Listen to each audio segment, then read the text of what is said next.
बाई बाईची शत्रू असते म्हणतात ते काही खोटं नाही. कारण ज्यावेळेस काही गोष्टी कानावर येत असतात किंवा ज्या गोष्टी आपल्याला पसंत नसतात, अशा वेळी शत्रुत्व अजून वाढतं म्हणतात ते काही खोटं नाही. बातम्या बऱ्याच प्रसिद्ध होत आहेत आणि महाराष्ट्रामध्ये राज्याच्या उपमुख्यमंत्री असणाऱ्या, तेही महाराष्ट्रातील पहिल्या महिला उपमुख्यमंत्री म्हणून ज्यांना मान मिळाला, त्या सुनेत्राताई पवार यांच्यावर म्हणे किंवा त्यांना त्रास द्यायचा किंवा त्यांना भीती आहे कुणाकडून, तशी चर्चा आहे चाकणकरांकडून. खरं तर मला असं वाटतं की ज्या पक्षाने, ज्या नेत्याने, ज्या कार्यकर्त्यांनी, ज्या पदाधिकाऱ्यांनी आपल्याला खूप काही दिलं, पक्षानं मोठी मोठी पदं दिली, पदाधिकाऱ्यांनी महत्वाची जबाबदारी दिली आणि कार्यकर्त्यांनी साथ दिली, अशा काळामध्ये आपण नेतृत्व केलं की ज्यांना आपण ज्या भागात राहतो तिथून सुद्धा कधी प्रतिनिधित्व मिळालं नाही, त्यांना शहराचा असेल किंवा राज्याचा असेल प्रमुख पदावर बसवलं. ज्या नेत्याच्या सावलीमध्ये, त्यांच्या प्रत्येक कार्यामध्ये हिरिरीनं ज्यांना भाग घेण्याची संधी मिळाली, त्या चाकणकर असं करतील. परंतु राजकारणामध्ये म्हणजे ते म्हणतात ना, एखाद्याने करणी केली किंवा एखाद्याने काहीतरी भानामती केली, चुकीच्या पद्धतीनं एखाद्याला संपवण्याचं राजकारण केलं, या अशा सगळ्या जांगड गुत्त्यामध्ये ज्यावेळेस तत्वाचं, विचारांचं किंवा प्रतिष्ठेचं राजकारण आडवं येतं, त्यावेळेस बदनाम केलं जातं का, हा सुद्धा एक संशोधनाचा विषय आहे. ज्यावेळेस कानावर अशी बातमी आली, आणि ही बातमी अशी तशी नाही, प्रमुख माध्यमांनी दिली, अशी महाराष्ट्रात किंवा मंत्रालयात किंवा काही नेत्यांमध्ये अशी कुजबूज आहे की या व्यक्तीकडून धोका आहे, या व्यक्तीसोबत आर्थिक संबंध आहे, या व्यक्तीसोबत काहीतरी बोटच कापलं घेतलं गेलं म्हणून दोघांचे सारखेच त्या ठिकाणी हावभाव आहेत, कोणतरी गुरु करावा लागतो भोंदूगिरीच्या माध्यमातून, म्हणजे घरापर्यंत पोहोचले, अशी काही दिवसापूर्वी बातमीच आली होती की अजितदादांच्या बारामती किंवा मुंबईतल्या बंगल्यासमोर सुद्धा काहीतरी अघोरी पूजा किंवा काळी जादू करण्याचा प्रयत्न झाला होता. या सगळ्यांचा एक जांगड गुत्ता जर जोडण्याचा प्रयत्न झाला तर हे कुणी केलं हा शोध घेण्यात आला. आणि ज्यावेळेस भोंदू खरातची जी काळी बाजू महाराष्ट्रासमोर आली, भोंदू कराडचे जे काही वेगळ्या वेगळ्या राजकारण्यांसोबतचे लागेबंधे समोर आले, त्यावेळेस महाराष्ट्राला कळलं की या व्यक्तीच्या माध्यमातून हे असं झालंय. मुंबईत पंचतारांकित हॉटेलमध्ये ज्या व्यक्तीची वर्षभरासाठी रूम बुक आहे, तो तिथं बसून किंवा नाशिक मधून किंवा त्याला वाटेल तिथून हे सगळं कांड करत असेल, तर मग पवार कुटुंबाला धोका कुणापासून होता? राजकारणामध्ये राजकारणासारखंच त्या ठिकाणी केलं पाहिजे, वैयक्तिक शत्रुत्व नसलं पाहिजे, अशी ज्यावेळेस चर्चा होते, त्यावेळेस या महाराष्ट्रामध्ये ज्या नेत्यांनी आपल्याला वटवृक्षासारखी सावली दिली, त्याच्याच विरोधात अशा काही घटना घडल्या असतील, तर मला खरं तर हे सगळं अचंबित करणार आहे. आणि महाराष्ट्र प्रश्न विचारतोय की इतकं टोकाचं आणि इतकं वाईट राजकारण करण्याची का गरज पडली.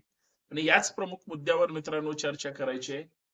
मी संतोष शिंदे संभाजी ब्रिगेड या आपल्या हक्काच्या युट्यूब चॅनलवर मी आपल्या सर्वांचं स्वागत करतो. विनंती एवढीच आहे, अंधश्रद्धा, कर्मकांड, थोतांड या सगळ्या अघोरी कृत्याबद्दल काहीतरी जबाबदारीनं महाराष्ट्रामध्ये या विरोधात बोललं पाहिजे, आणि यासाठी आपण या व्हिडिओच्या माध्यमातून चर्चा करणार आहोत.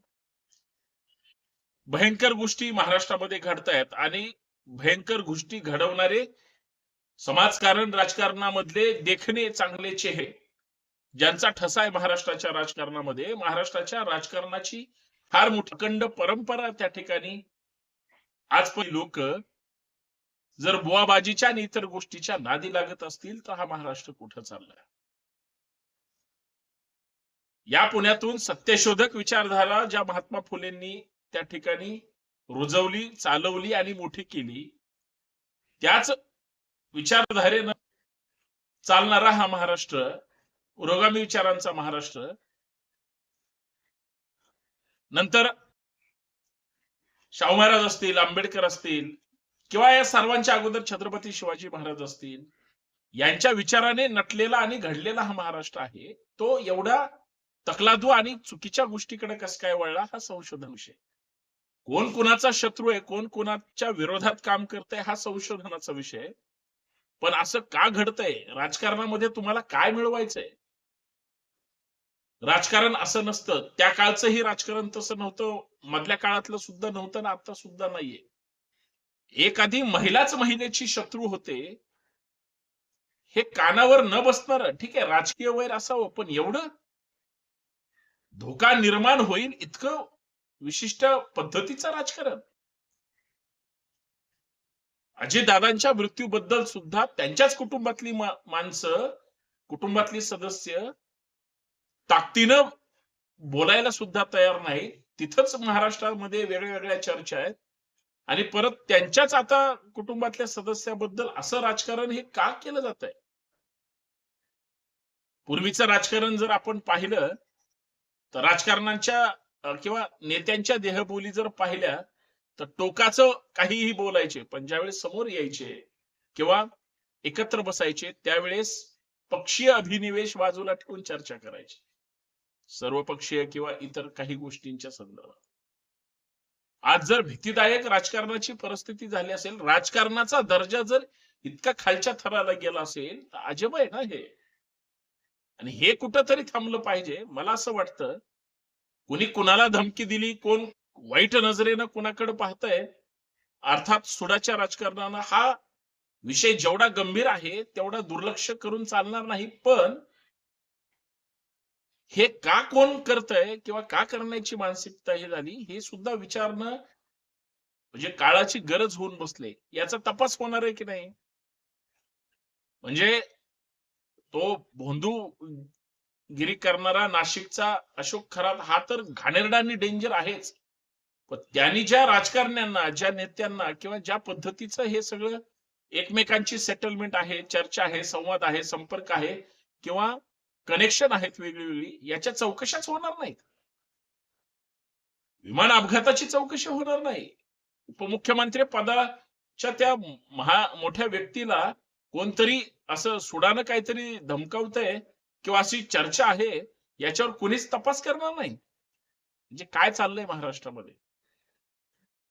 तर या सगळ्या गोष्टीचा जर एक सारासार विचार केला माणूस म्हणून, तर मला फक्त एवढंच म्हणायचंय, स्वतःच्या स्वार्थासाठी मलाच सगळं मिळालं पाहिजे, मीच ग्रेट आहे, बाकीचे सगळे दुय्यम आहेत, ही समजणारी, स्वतःला म्हणजे स्वार्थी आविर्भावामध्ये स्वतःचा ठसाच मोठा आहे अशी सांगणाऱ्या व्यक्तीच ह्या अशा चुकीच्या गोष्टी करतायत आणि हे भयानक आहे.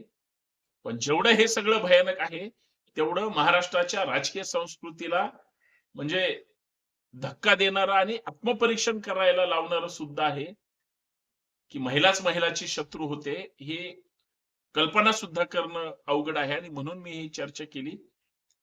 असं महाराष्ट्राचं राजकारण नव्हतं, नसायला पाहिजे. कदाचित काही गोष्टी भाषा चुकीच्या सुद्धा शकतात, म्हणजे तसं काही घडत नसावं, पण जर घडलं भविष्यात तर त्याचा ब्लेम कुणाला करावा हा सुद्धा एक संशोधनाचा विषय. त्याच्यामुळे सगळ्यांनी सुरक्षितता बाळगणं आणि चुकीच्या गोष्टी टाळणं हेच फार महत्वाचं आहे. सध्या स्वच्छ आरशासारखा सोशल मीडिया आणि प्रत्येकाचे कॅमेरे तुमच्याकडे आहेत, हे फक्त लक्षात ठेवा. धन्यवाद. विनंती एवढीच आहे, हा व्हिडिओ जास्तीत जास्त शेअर करा, लोकांपर्यंत पाठवा. पटलं तर चॅनल सबस्क्राईब करा, लाईक आणि कमेंट करायला विसरू नका. जय शिवराय.